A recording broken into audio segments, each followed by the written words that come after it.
지난 주에는 우리가 기도로 기도로 하는 영성 훈련에 대해서 우리가 살펴봤습니다. 하나님의 음성 듣기 시리즈로 지금 쭉 보고 있는데, 그 중에서 이제 기도로 하는 영성 훈련, 주님과 더욱 가까워지고 주님 음성을 더욱 예민하게 잘 듣는 그런 우리 삶을 위해서 그렇게 기도로 나아가는 방법을 보았습니다. 사실상 기도는 사람에게 보여주는 행위가 아니라 하나님과 대화하는 그런 하나님과의 긴밀한 교제이기 때문에 우리 신앙의 핵심입니다. 그러므로 우리는 하나님께 집중해야 되고 하나님의 음성을 듣는데 또 모든 관심을 쏟아야 합니다. 우리 마음속에 울리는 감동이 하나님의 그 음성인지 아닌지 바르게 분별하기 위해서는 사실상 어떤 특별한 법칙이 있는 것은 아닙니다. 몇 가지 말씀드리기도 했지만 그보다는 더욱 꾸준히 기도하고 깊이 주님과 교제하면서 주님의 마음을 알게 될 때에 온전한 분별이 이루어집니다.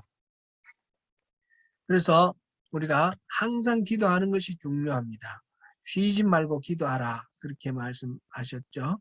그래서 모든 일에, all occasions, 모든 일에 주님께 기도하고 간구하는 가운데 그 속에서 우리 내면에서 올라나오는 나의 욕망인지 아니면 하나님이 내 안에 소원을 두고 행하게 하시는 그런 일인지, 그런 것을 또 분별할 수 있게 되는 것입니다. 문제거리가 많고 어려운 염려가 많을 때에, 그런 때일수록 더욱 하나님께 기도하면서 그 염려와 문제를 하나님께 맡기게 되면 하나님께서 그 문제를 해결하시고 우리는 더 자유로워질 것입니다. 하나님이 내 안에 그렇게 소원을 두고 행하시는 분이시라 했는데, 그렇게 하나님과 나와 하나님이 온전하게 연합을 이루어가는 과정, 그것이 바로 영적으로 깊어지는 과정이고 온전한 그 구원, 천국을 또 누리는 그런 과정이기도 합니다. 그러므로 이러한 대화를 나누는 것, 기도를 하는 것은 영성 훈련일 뿐만 아니라 영성 생활 자체다, 이렇게 말할 수가 있게 됩니다. 그러므로 일상의 모든 일을 하면서 끊임없이 하나님께 묻는 그 기도를 하는 것이 필요함과 동시에 또 따로 시간과 공간을 마련을 해서 모든 그 외부와 차단을 하고 집중해서 하나님과 독대하는 그런 기도의 시간도 꼭 필요합니다. 오늘은 그러한 기도 가운데서 가장 중요한 것이 하나님의 말씀을 중심으로 우리가 생각하고 판단하고 해야 되는데, 분별하고 해야 되는데, 성경 읽기를 통한 영성 훈련에 대해서 살펴보도록 하겠습니다. 하나님의 음성을 듣는 것은 다양한 방법이 있는데 그 중에 가장 기본적인 것이 성경 읽기입니다. 기도가 우리가 가장 직접적으로 쉽게 접하는 부분이기 때문에 기도를 먼저 살펴봤고요. 그러나 모든 것들의 기준은 성경이다 하는 측면에서 오늘 성경을 봅니다. 우리가 하나님을 알 수 있는 것은 우리가 스스로 하나님을 탐구하고 발굴해내는 것이 아니라 하나님 스스로 자신을 계시해 주시기 때문에 우리가 하나님을 알 수 있고 볼 수 있습니다. 계시, revelation, 그는 가리워진 것들을 이렇게 덮어놓은 그것을 덮개를 이렇게 벗겨서 드러나게 한다, 그런 말에서 나왔습니다. 그래서 하나님이 스스로를 드러내 주시는 것이 바로 계시죠. 계시는 크게 나누어서 일반 계시와 특별 계시로 그렇게 구분을 합니다. 먼저 일반 계시는 하나님께서 하시는 일을 자연과 인간과 역사를 통해서 드러내 주시는 그런 계시입니다. 그러니까 하나님은 모든 인간의 삶의 영역에서 스스로를 드러내 보여주십니다. 먼저 시편 19편 1절에서 2절을 보시겠습니다. 19편 1절에서 2절 같이 한번 읽어봅니다. 시작. 하늘이 하나님의 영광을 선포하고 궁창이 그의 손으로 하신 일을 나타내는도다. 날은 날에게 말하고 밤은 밤에게 지식을 전하니. 아멘. 다윗 왕이 쓴 시인데 우주의 아름다움과 장엄함에 압도되어서 노래하고 있습니다. 여기에서 선포하다, 나타내다, 말하다, 전하다 이런 표현들 영어로는 declare, proclaim, 또 pour라고 했고 그 다음에 reveal 이렇게 했는데 이 모든 것들이 하나님이 피조물 속에 드러내 보여주시는 그 진리에 대해서 묘사하고 있습니다. 물론 다윗은 이 하나님이 declare, proclaim 뭐 이렇게 하시는 것이 목소리가 들리는 그런 건 아니라고 하십니다. 3절을 보겠습니다. 3절 계속해서 3절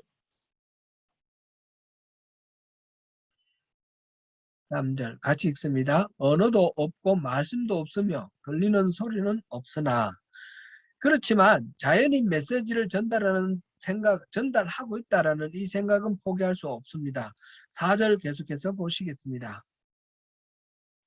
그의 소리가 온 땅에 통하고 그의 말씀이 세상 끝까지 이르도다. 분명히 언어도 없고 말씀도 없고 들리는 소리도 없다 하시면서 그러면서 그의 소리가 온 땅에 통하고 그의 말씀이 세상 끝까지 이르도다 이렇게 표현을 하고 있습니다. 이런 표현은 바울 사도도 비슷하게 하고 있습니다. 로마서 1장 20절입니다. 20절 상부분만 보겠습니다. 창세로부터 거의 보이지 아니하는 것들 곧 그의 영원하신 능력과 신성이 그가 만드신 만물에 분명히 보여 알려졌나니. 아멘. 이러한 표현들은 수많은 사상가들, 또 시인들, 예술가들, 또 과학자들, 또 평범한 우리 사람들 사이에 자연세계의 웅장함과 또 그 장대함, 그 아름다움을 묘사하기 위해서 흔히 쓰는 그런 표현들과 많이 일맥상통합니다. 또 하나님은 이렇게 자연을 통해서만 말씀하시는 것이 아니라 사람을 통해서도 말씀하십니다. 하나님께서 사람을 창조하실 때에 자신의 형상대로 지으셨다 하였습니다. 창세기 1장 26절 27절 같이 읽어보겠습니다. 하나님이 이르시되 우리의 형상을 따라 우리의 모양대로 우리가 사람을 만들고 그들로 바다의 물고기와 하늘의 새와 가축과 온 땅과 땅에 기는 모든 것을 다스리게 하자 하시고 하나님이 자기의 형상 곧 하나님의 형상대로 사람을 창조하시되 남자와 여자를 창조하시고 아멘. 지난 수요 예배 때 여기서 말하는 하나님의 형상이 어떤 것인가 그 image of God, imago Dei 이 말을 어떻게 우리가 이해를 할 것인가에 대해서 세 가지로 그때 말씀을 나누어 보았습니다. 첫째는 인간의 영혼이나 이성, 자유의지 이런 속성들이 바로 하나님의 실체를 드러낸다 해서 실체론적 입장이다 그랬습니다. The substantive view 그렇게 해서 이런 인간의 특성을 통해서 하나님을 본다 그랬고요. 그다음 또 두 번째로는 인간이 다른 인간과 관계를 맺고 살아가는 모습을 통해서 하나님을 본다 그랬습니다. The relative view 관계적인 관점입니다. 그 다음에 세 번째는 인간이 세상을 다스리고 통치하는 그러한 여러 활동 속에서 하나님을 본다라는 것. 이것이 바로 기능론, the functional view라고 했습니다. 이렇게 인간이 가지고 있는 모든 실체적인 그런 특징이나 어떤 활동의 그 관계적 특징이나 또는 기능적인 특징 이런 것들을 바라볼 때 말하자면 인간의 모든 영역에서 하나님을 볼 수 있다는 거죠. 그래서 심리학이나 또는 뭐 인류학이나 이렇게 인간의 내면, 특성 이런 걸 바라보는 학문들도 있고 또 관계와 또 기능을 연구하는 것으로서 사회학도 있고 경제학, 정치학, 모든 뭐 인문학 이런 것들 전부 다가 말하자면 인간의 머릿속으로 생각할 수 있는 모든 영역을 통해서 하나님이 우리에게 말씀해 주시는 것입니다. 그래서 어떤 학문이든 그 속에 하나님의 그 일하심을 우리가 발견할 수 있다 하는 것을 볼 수 있습니다. 이렇게 자연과 인간에서만 아니라 역사를 통해서도 하나님은 말씀하십니다. 역사의 흐름을 통해서도 보면 설명할 수 없고 이해할 수 없는 그런 끔찍한 그런 것들도 많이 있지만 도무지 하나님 계시는지 안 계시는지 모를 정도로 그런 혼란스러움도 있고 그런 것도 있지만 그러나 그 가운데서 분명히 하나님께서 긍휼하시고 인간 속에서 또 혼돈 가운데서 질서를 만들어 가시면서 인간을 구원해 가시는 하나님의 섭리, 하나님의 그 계획이 있다라는 사실을 또한 볼 수 있습니다. 그것이 특별히 이제 역사 속에서 하나님이 자녀들을 선택하시고 또 부르시고 또 모으시는 이 교회를 통해서 일하시는 하나님, 그 역사 속에서 일하시는 하나님을 더욱 선명하게 볼 수 있습니다. 이렇게 하나님은 자연, 인간, 역사를 통해서 스스로 드러내 보여주시는데 이것을 일반 계시다 이렇게 말을 합니다. 인간의 모든 학문적 연구의 영역이 바로 하나님의 일반 계시를 통해 인간의 지식을 넓혀가는 영역이다 이렇게 말할 수가 있습니다. 그 다음으로 특별 계시가 있습니다. 특별 계시는 하나님의 일반 계시보다 더욱 분명하고 직접적이고 구체적인 그런 계시를 말하는데 인간의 몸을 입고 직접 우리 가운데 오신 예수 그리스도 안에 드러내신 하나님 이 바로 직접적인 계시입니다. 우리가 성경 공부 시간에 그런 거 우리가 한번 계시한 적이 이제 공부한 적이 있습니다. 예수 그리스도는 하나님을 계시하고 성령님은 예수님을 계시한다. 그런 이야기를 우리 살펴본 적이 있죠.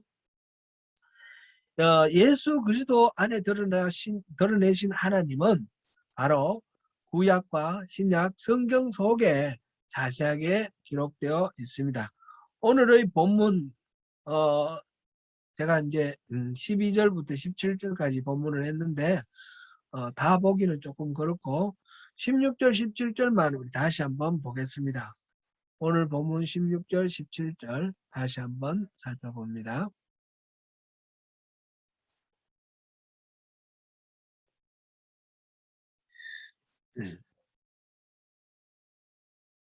오늘 본문 16절 17절 모든 성경은 하나님의 감동으로 된 것으로 교훈과 책망과 바르게 함과 의로 교육하기에 유익하니 이는 하나님의 사람으로 온전하게 하며 모든 선한 일을 행할 능력을 갖추게 하려 함이라. 아멘. 아울러서 히브리서 1장 1절을 보시겠습니다. 계속해서 보시겠습니다. 옛적에 선지자들을 통하여 여러 부분과 여러 모양으로 우리 조상들에게 말씀하신 하나님이 아멘. 하나님은 이렇게 성경을 통해서 말씀하십니다. 구약 성경 39권에는 역사의 시작과 인류의 타락 그리고 옛 언약의 백성을 통해서 구세주의 오심을 준비하는 하나님의 이야기를 다루고 있습니다. 신약 27권은 말씀이신 그분이 육신을 입고 이 땅에 오신 사건과 그분의 가르침 사역을 통하여 하나님의 진정한 모습을 보여주셨음을 기록하고 있습니다. 또한 그 주님을 만난 제자들이 그 주님의 그 삶을 어떻게 전하고 어떻게 교회를 이루어갔는지 과정을 통해서 하나님께서 말씀하시는 바를 기록하고 있습니다. 특별계시는 이렇게 예수 그리스도를 가리키며 구약과 신약 성경을 가리키는 말입니다. 성경을 읽는다는 것은 바로 하나님이 계시해 주신 이 내용을 구체적으로 확실하게 말씀하시는 바 그 내용을 우리가 듣는다라는 그런 의미가 되는 것입니다. 우리는 성경이 하나님의 말씀이라고 믿고 열심히 읽습니다. 세계 기독교인들 가운데 한국교회 교인들이 성경을 제일 열심히 읽는다라는 그런 말을 들은 적이 있습니다. 여러분 가운데 성경을 여러 번 통독하신 분들도 계실 것입니다. 매우 좋습니다. 전에 제가 또 설교를 통해서 그 말씀 또 전하기도 했는데, 전달하기도 했는데, 이재철 목사님 설교를 들어보니까 그런 이야기가 나오더라고요. 그 티벳의 라사, 티벳은 불교 국가 아닙니까? 라사의 그 포탈라궁이라고 있는데, 거기는 티벳의 그 정치 권력의 수장이 스님이거든요. 달라이 라마가 사는 사원이고 궁전이 됩니다. 그 포탈라궁에 가면 많은 순례객들이 있는데, 순례객들이 거기에 빛이 이렇게 매달아 놓은 큰 통이 있어요. 통을 이렇게 굴리는데, 통을 한 바퀴 굴리면 성경 한 권을 불경 하나를 다 읽은 것과 같은 그런 공덕을 쌓는다, 이렇게 간주를 해주는 거죠. 현재 달라이라마가 티벳 망명정부를 두고 있는 인도의 맥브로드 간즈라는 곳에서 그 통을 돌리는 사람들을 볼 수 있다고 합니다. 불경을 읽지 않고 불교의 가르침을 모르면서 이제 그 통만 굴리면서 불교도라고 하는 것이 우리가 생각할 때 좀 이상하게 들리는 것과 마찬가지로, 성경을 읽지 않고 성경의 가르침을 모르면서 기독교인이라고 하는 것도 또 이렇게 자연스럽지 않습니다. 신앙생활을 오래 하셔도 성경을 잘 모르신다면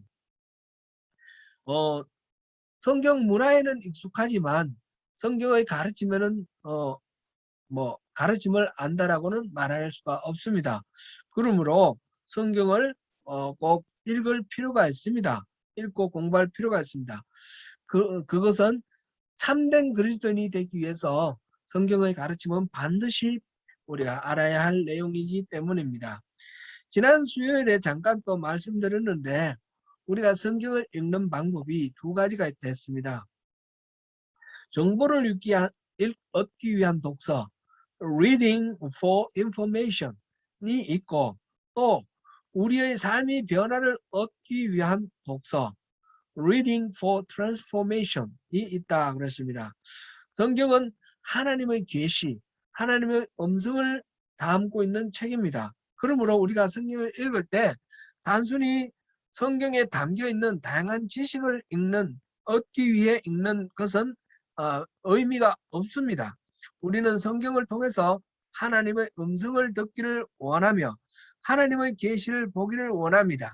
그래서 하나님의 말씀을 통해서 내 삶의 가치관이 변화되고 내 인생이 변화되는 은혜를 받기를 기대합니다. 그래서 성경을 읽을 때 가장 중요한 것은 주도권을 내가 가지지 아니하고 성경에게로 돌리는 것입니다. 내가 성경을 읽을 때 성경이 나를 읽도록 해야 하는 것입니다. 우리가 기도를 할 때 경우를 한번 생각해 보십시오. 기도는 우리가 처한 어떤 문제와 우리의 소원을 말하는데 그것이 단순히 나의 욕망을 풀어내는 것이 되어서는 참된 기도가 될 수 없습니다. 그 과정을 통해서 하나님의 뜻을 분별하고 하나님의 소원을 듣는 것이 되어야 합니다. 이와 마찬가지로 성경을 읽을 때도 우리의 주도권을 하나님께 드리고 수동적인 은혜를 입어야 합니다. 구체적으로 기도할 때 나의 문제와 염려를 하나님 앞에 아뢰지만 그것만 쏟아놓고 일어나 잊어버린다면 기도가 의미가 없게 되는 것입니다.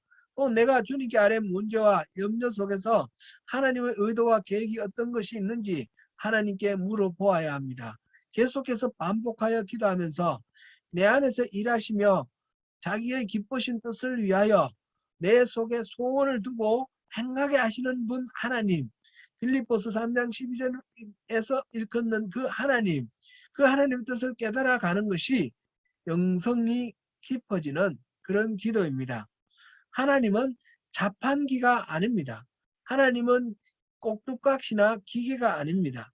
우리의 종이 아니십니다. 하나님은 우리 인생의 창조자이시고 주인이십니다. 그러므로 우리가 기도를 통해서 하나님 뜻을 알고 분별하며 순종하는 것이 최종적인 목적이 되는 것입니다. 마찬가지로 성경이 하나님의 계시, 살아계신 하나님의 말씀임을 인정한다면 우리가 성경을 읽는 행위를 통해서 우리 자신을 하나님 앞에 내어드리는 것이며 하나님께 주도권을 내어드려야 합니다. 그래서 성경이 우리를 읽고 우리를 진단하고 우리를 치유하게 내어드려야 합니다. 이것을 수동적 은혜다 그렇게 말합니다.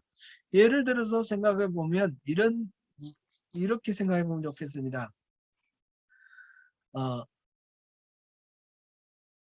술에 대해서 비유를 해보겠습니다.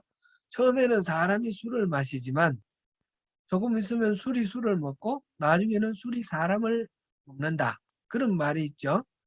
여러분들 술을 안 하셔서 잘 모르시나요? 저는 예전에 예수님을 만나기 전에 술을 많이 먹었습니다.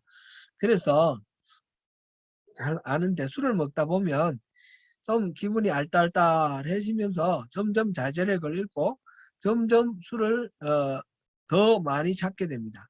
마침내는 뭐 인사불성이 되죠. 아무리 취해도 술을 먹거나 사람이 술이 사람을 먹는 것은 아닙니다. 그렇지만 사람이 술을 먹는다는 것은 분명한 사실이지만 스스로 자제력을 잃고 술 기운에 취해서 지배를 당해서 자기의 자신의 절제력을 잃어버리고 술을 먹는다. 그런 측면에서 술을 먹고 술이 사람을 먹는다는 표현이 틀린 말이 아닙니다. 비유가 좀 이상하긴 하지만 성경 읽기도 그렇다는 것입니다. 성경을 읽는 것은 분명히 나이지만 성경의 말씀에 효력이 있습니다. 능력이 있습니다. 그래서 성경을 읽으면 그 성경의 능력에 의해서 이끌림을 받게 된다라는 것입니다. 곧 성령님이 우리를 말씀 가운데서 우리를 인도해 나가는, 우리를 지배해 나가는 그런 과정이 있습니다. 곧 성경을 읽으면서 나의 죄가 보이고 회개하게 되고 하나님께로 돌아가는 역사가 일어나는 것입니다. 열왕기하 22장에 보면 유다의 왕 요시아가 있는데 성전을 수리하면서 제사장들이 율법책을 발견하였습니다. 그리고 왕에게 보고하고 왕 앞에서 율법책을 낭독하는데 그 율법책을 율법 내용을 듣다가 이 요시아 왕이 옷을 찢으며 회개하고 온 나라의 종교개혁 정책을 펼쳐나가게 되는 것을 봅니다. 그래서 모든 우상을 혁파를 하고 그 유월절을 지키게 되면서 신앙적으로 새로워지는 그런 종교개혁을 합니다.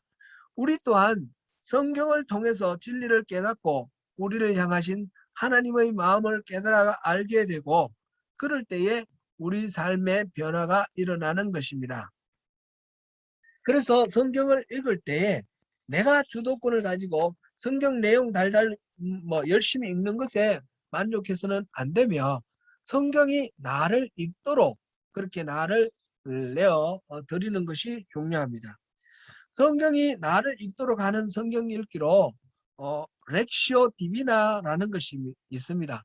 이것은 라틴어인데 거룩한 독서, 렉시오는 읽다는 뜻이고 디비나라는 말은 거룩하다는 뜻입니다. 거룩한 독서 이렇게 번역할 수 있습니다. 이것은 가톨릭 수도원에서 수도사들이 수도하던 전통에서 나온 말입니다. 지금 또 수도사들은 렉시오 디비나를 첫 번째 수도의 과업으로 삼고 있습니다. 물론 이 렉시오 디비나는 성경을 읽는 것만을 가리키는 것은 아닙니다. 여러 성경들의 고전들을 읽는 것도 포함합니다. 토마스 아켄피스의 그리스도를 본받아 이런 책들 말이죠. 수도사들의 성경 읽기가 우리들의 성경 읽기에도 좋은 힌트가 있기 때문에 제가 소개를 해드립니다. 렉시오 디비나에는 4가지 요소가 핵심입니다. 곧 읽기와 묵상과 기도하기, 바라보기. 그렇습니다. 바라보기는 다른 말로 관상 이렇게도 합니다.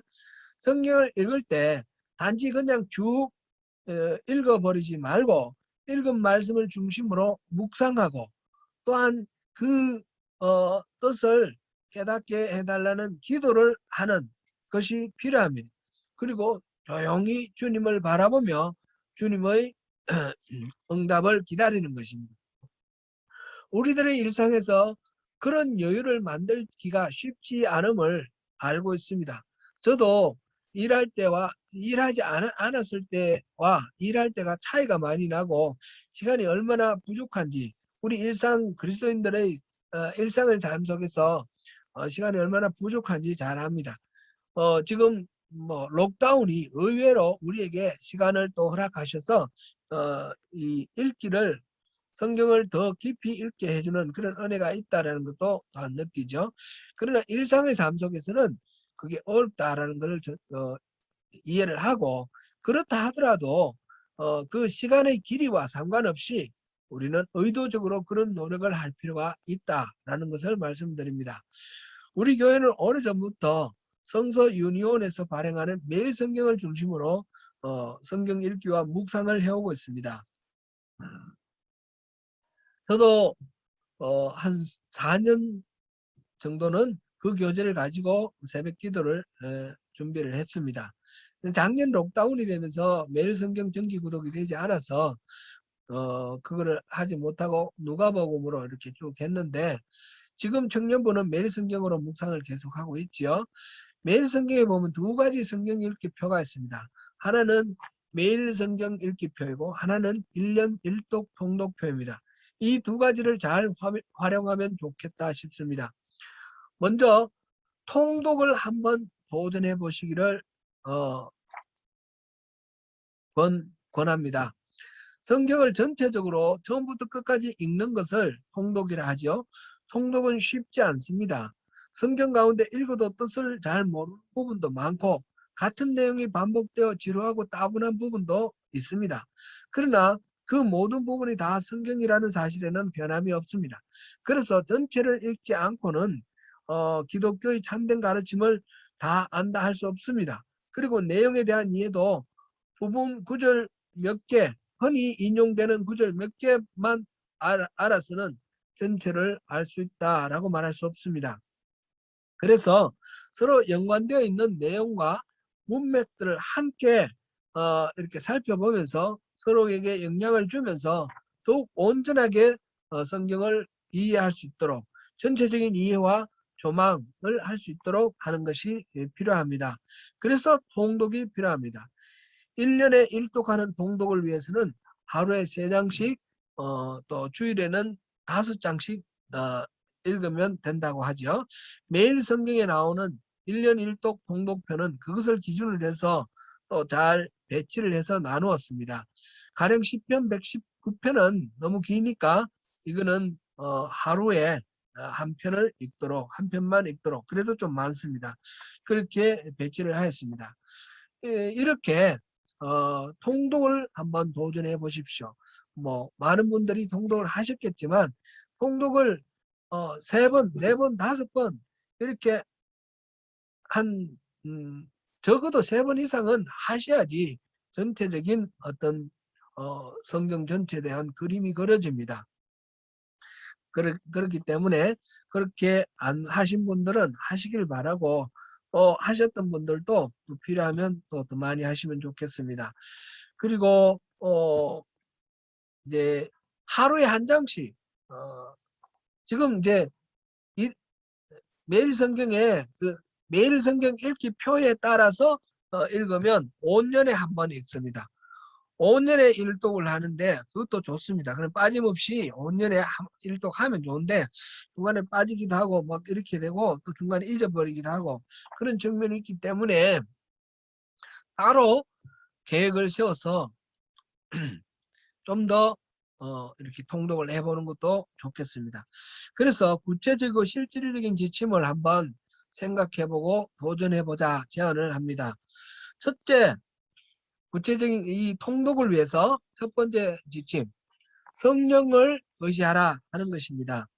내가 성경을 읽지만 성경이 나를 읽도록 나를 내어드려야 합니다. 그것은 전적으로 성령의 도우심이 필요한 영역입니다. 요한복음 16장 13절을 보시겠습니다.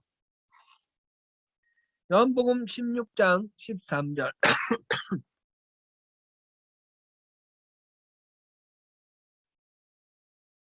이렇게 봉독합니다. 그러나 진리의 성령이 오시면 그가 너희를 모든 진리 가운데로 인도하시리니 그가 스스로 말하지 않고 오직 들은 것을 말하며 장래의 일을 너희에게 알리시리라. 아멘. 성경에 대한 이해는 학문의 깊이에 꼭 비례하는 것은 아닙니다. 공교육을 전조받지 못한 시골의 할머니들이 오히려 뭐 대학 나오고 뭐 이렇게 교육 수준이 높은 그런 사람들보다 성경에 대한 깊은 이해가 더 많은 그런 경우를 우리가 많이 봅니다. 그래서 성령의 도우심이 반드시 필요하다라는 것을 잊어서는 안 되겠습니다. 그리고 보다 구체적인 건데 두 번째 지침. 두 번째는 적당한 분량을 정하여 계획적으로 읽어야 한다는 것입니다. 분량이 너무 적으면 그것은 오히려 맥락을 알기 어렵습니다. 나무만 보지 말고 숲을 보는 것도 필요합니다. 그래서 너무 적지 않은 적당한 분량. 그래서 1년에 한 번 정도는 최소한 되도록 하면 좋겠습니다. 이제까지 뭐 많이 하신 분들은 뭐 많이 하셨을 테고 제가 여기 신앙생활 처음 시작한 교회에서 보니까 그 권사님들 남자 권사님 여자 권사님 보면 해마다 성경 통독 하는데 1년에 8번 이렇게 하시는 분들이 있더라고요. 1년에 8번은 제가 아무리 죽었다 깨어나도 저는 못하겠어요. 그러나 1년에 한 번 정도는 충분히 할 수 있거든요. 매일 성경의 1년 1독 통독표를 이용하는 것이 매우 유용합니다. 저는 이 표를 가지고 매일 분량을 정해서 읽는데 뭐 빠질 때도 있죠. 뭐 시간이 급해서 건너뛸 때도 있는데 일단 개역 성경을 분명히 읽고 그 다음에 시간 여유가 좀 되면 개역 성경 옆에 있는 영어 번역, NIV 번역을 읽습니다. 그리고 지금같이 여유가 있을 때는 메시지 성경, 한글본, 영문 이렇게 읽습니다. 그러면 4번 읽는 셈이 됩니다. 이렇게 또 빠지고 이러면 또 뒤를 메꿔서 시간 날 때 메꾸는 그런 과정도 필요하겠죠. 이런 식으로 적어도 한 번은 읽을 수 있도록 그렇게 하면 좋겠습니다. 만약 하루에 한 장씩 읽는다면 3년 반이 걸립니다. 하루에 3장, 주일에 5장 이렇게 하면 1년 만에 읽는다 그랬죠. 하루에 10장씩 읽으면 1년에 3번 정도 읽을 수 있습니다. 너무 적지 않은 분량을 정해서 읽어서 통독을 하게 되면 전체에 대한 그림이 그려지고 또 부분에 대해서 좀 더 이해하기가 더 수월해집니다. 물론 내용이 이 성경이 참 쉽지 않은 책이기 때문에 내용이 들어오지 않고 그럴 때에 다른 자료의 도움을 받을 필요도 있습니다. 제가 이제 말씀을 전할 때에 배경 설명이라든지 여러 가지 하는 이런 것도 참조를 하시고요. 제 아내는 통독을 하면서 성경이 읽어지네 라는 그런 책을 같이 봅니다. 아마 이거 베스트셀러라서 많이 보시는 분들 많으실 겁니다. 이 밖에도 요즘에 통독을 돕는 자료들이 한국에서 많이 출판되어 나오는 것 같습니다. 그렇다고 해서 너무 꼼꼼히 모든 내용을 다 이해하려고 할 필요는 없습니다. 그렇게 할 수도 없고요. 통독이라고 할 때는 적당히 모르는 것이 있어도 넘어가는 것도 필요합니다. 너무 적지 않은 분량으로 적어도 1년에 한 번은 통독해 보시기를 권면해 드립니다. 이제 두 번째는 너무 적지 않은 적당한 분량을 정해서 계획적으로 읽어라 그런 말씀이었고요. 세 번째로는 당연한 말씀이겠지만 꾸준히 읽어야 합니다. 성경 읽기를 몇 년 도전했다가 실패하고 이런 경험들이 또 많이 있으실 것입니다. 매일 식사를 하듯 매일 성경을 읽어야 합니다. 작심삼일이라는 말이 있죠. 결심을 하고 3일 지나면 흐지부지 된다 그런 뜻인데 그래도 괜찮습니다. 작심삼일하고 또 흐지부지 되다가 또다시 작심삼일하고 그렇게 계속 하다 보면 꾸준히 할 수 있게 됩니다. 이것도 또한 너무 율법주의적으로 하지 말자 그런 말씀을 계속 앞에서 드렸는데 나를 읽으면은 구속 속박이 아니라 이걸 통해서 성경에 대해서 더 많이 알게 되고 성경에 더 자유로워지기 위해서 수영을 배워서 물 위에서 노는 것처럼 이걸 통해서 성경을 더 우리가 친하게 하고 성경 내용에 익숙해지면서 하나님과 더 기도하기도 편해지고 이렇게 교제하기도 편해지는 그런 우리가 누리기 위한 방법으로 이 성경을 읽고 그 내용을 아는 것이 필요합니다.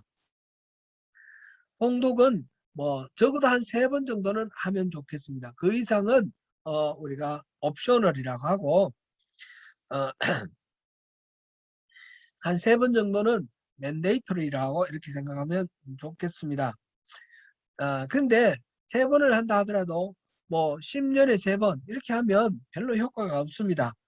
어느 정도는 밀도가 있어야 합니다. 그래서 제가 1년에 한 번 정도는 하시도록 제가 권면하는 바입니다. 통독과 아울러 통독은 이렇게 지나가면서 빨리 읽어서 숲을 보자 하는 것입니다. 근데 숲만 보고 나무는 못 보면 또 의미가 없는 것입니다. 나무도 보아야 합니다. 나무를 보는 것은 정독하는 것이요. 이거는 묵상과 더불어 말씀의 묵상과 더불어 병행하시면 되겠습니다. 매일 성경 읽기표를 활용해도 좋습니다. 그런데 그 매일 성경의 읽기표는 5년에 한 번 읽을 정도로 좀 분량이 많습니다.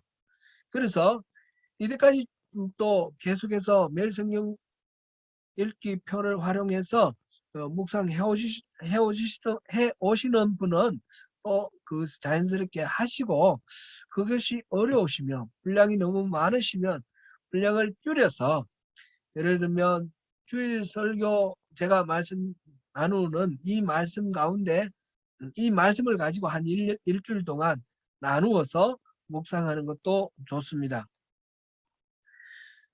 이렇게 해서 묵상하는 것에 통독과 아울러서 정독하는 부분을 이거는 언제는 통독하고 언제는 정독하고 이게 아니라 병행해서 계속해서 꾸준히 나가시는 것이 좋겠습니다. 말씀 묵상에 대해서는 다음 주에 좀 더 자세하게 살펴보도록 하겠습니다. 사랑하는 성도 여러분, 쉬지 말고 기도하십시오. 그리고 매일 성경을 읽으며 하나님의 음성에 귀를 기울이십시오. 하나님의 임재하심 속에 하나님의 은혜와 능력을 늘 체험하시면서 영적으로 더욱 성장해 가시는 저와 여러분 되시기를 축원합니다.